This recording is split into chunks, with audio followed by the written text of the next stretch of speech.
मुख्यमंत्री देवेंद्र फडणवीस आज मराठवाड्याचा दौरा करणार आहेत। महापालिका निवडणुकांसाठी जालना, परभणी आणि नांदेडमध्ये फडणवीसांच्या प्रचार सभांचा धडाका पाहायला मिळेल। पुण्यामध्ये सुद्धा मुख्यमंत्री देवेंद्र फडणवीसांची संकल्प सभा पार पडणार आहे।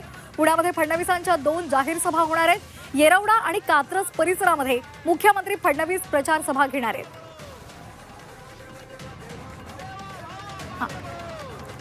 तर या संदर्भात अधिक माहितीसाठी आपल्यासोबत जोडले गेलेले आहेत आमचे प्रतिनिधी विशाल करोळे।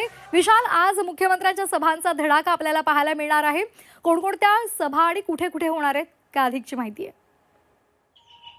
खऱ्या अर्थानं आता रणधुमाळीला सुरुवात झाली असं आपल्याला म्हणता येईल। मुख्यमंत्री आज मराठवाड्यात आहे आणि मराठवाड्यातील 3 महानगरपालिकांसाठी ते प्रचार करणार आहे। नांदेडमध्ये त्यांचा प्रचार आहे, जालनामध्ये त्यांचा प्रचार आहे आणि परभणीमध्ये सुद्धा त्यांचा प्रचार आहे। तिन्ही ठिकाणी ते कार्यकर्त्यांची भेटीगाठी सुद्धा घेणार आहेत आणि जाहीर प्रचार सभा सुद्धा घेणार आहेत। खरं तर या तिन्ही महापालिकांवर भाजपचं विशेष लक्ष आहे, कारण नांदेडमध्ये अशोक चव्हाण त्यांच्या पक्षात आलेले आहे। आतापर्यंत ती महापालिका काँग्रेसने ठेवली होती, कारण अशोक चव्हाण काँग्रेसमध्ये होते, मात्र आता ते भाजपमध्ये आले आणि त्यामुळे भाजप या पूर्ण महापालिकेवर दावा करत आहे। तर परभणीमध्ये वरपुडकर आता भाजपमध्ये आले, त्यामुळे ती महापालिका सुद्धा जिंकायची आहे। तर जालनामध्ये आता कैलाश गोरंट्याल जे काँग्रेसचे होते ते भाजपमध्ये आले, त्यामुळे त्या महापालिकेवर सुद्धा भाजपचं लक्ष आहे।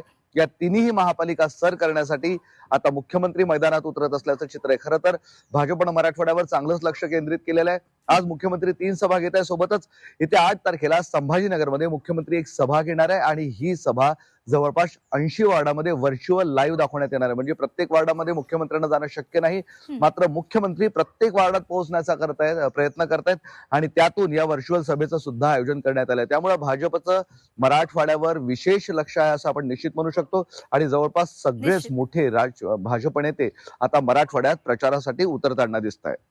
अगदी, त्यामुळे आता या सभेच्या माध्यमातून मुख्यमंत्री कोणावर टीका करणार, काय भाष्य करणार, हेही पाहणं गरजेचं आहे। धन्यवाद दिलेल्या सविस्तर माहितीसाठी।